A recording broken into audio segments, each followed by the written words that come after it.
1484টা form আমরা আবেদন form দিতে সক্ষম হয়েছি।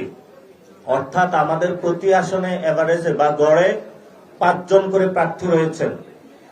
আমরা অনলাইন এবং অফলাইন দুটি প্রক্রিয়ায় ফর্ম ছেড়েছিলাম। আমাদের অফলাইনে 761 জন ফর্ম নিয়েছেন এবং আমাদের অনলাইনে 723 জন হলো ফর্ম নিয়েছিলেন। তো আমরা আজকে তাদের ভাইবা শুরু করেছি। আমাদের যারা বিভাগীয় সম্পাদক আপনারা জানেন, তাদেরকে নিয়ে আমরা বসেছি। এখানে 10টা সাংগঠনিক বিভাগ আমরা করেছি। কুমিল্লাও একটা বিভাগ আছে, আর ঢাকা এবং সাথে সাথে ঢাকাকে আমরা 2টা করেছি। তো আমরা এই প্রক্রিয়াগুলো শেষ করে ইনশাল্লাহ আপনাদের দক্ষ যোগ্য প্রার্থী আপনাদের কাছে ইনশাল্লাহ বুঝিয়ে দিব। কোথাও যদি কেউ মিছিল মিটিং করে, প্রটেস্ট করে, নির্বাচনী কাজে যায়, তখন তাকে হুমকি ধমকি থেকে শুরু করে পরিবার পর্যন্ত সকলকে মারধরের পর্যন্ত ঘটনা আমরা শুনতে পাচ্ছি। নির্বাচন কমিশনে যারা আওয়ামী লীগ ছিল তাদেরকে তারা রিমুভ করে নাই। প্রশাসনে যারা আওয়ামী লীগ ছিল তাদেরকে তারা এখনো রেখে দিয়েছে।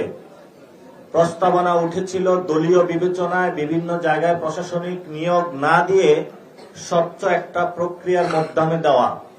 আমাদের প্রশাসনের যিনি এখন হেড, এই কার্যক্রমটা ইউনূস স্যার হাতে নিয়েছেন। ফলত এই ইলেকশনে যদি কোনো ত্রুটি হয়, যারা রিটার্নিং অফিসার থেকে ডিভিশনাল যারা ডিসিএসপি রয়েছেন তারা কাজ করবেন, এই জবাবদিহিতার আওতায় কিন্তু ডক্টর ইউনূসকে আমরা আনতে বাধ্য হব। শুধু তাই নয়, আমাদের যে রাজনৈতিক যে কালচার রয়েছে, সেই দলগুলোকে বিভিন্নভাবে আগে যেভাবে ডিজিএফআই থেকে শুরু করে বিভিন্ন সংস্থা ব্যবহার করে হুমকি দামকি দিয়ে বিভিন্ন অ্যালায়েন্সে নেওয়ার চেষ্টা করা হয়েছে, সেভাবেই এখন এই প্রক্রিয়াগুলো চলমান রয়েছে। আমরা এখানে সুস্পষ্টভাবে বলতে চাই যে আমাদের দলীয় প্রতীকেই আমরা ইলেকশন করব। আমরা অপার যে রাজনৈতিক দলগুলো রয়েছে তাদেরকে আহ্বান জানাবো যে আপনারা আপনাদের দলীয় যে প্রতীক রয়েছে সেটাতেও অংশগ্রহণ করুন। ফলত যেই ধরনের রাজনৈতিক সমঝোতা বা এই ধরনের রাজনৈতিক পকটস্থ ছোট দল থেকে করা, সেই সংস্কৃতি থেকে আমরা এবার বেরিয়ে আসতেছি।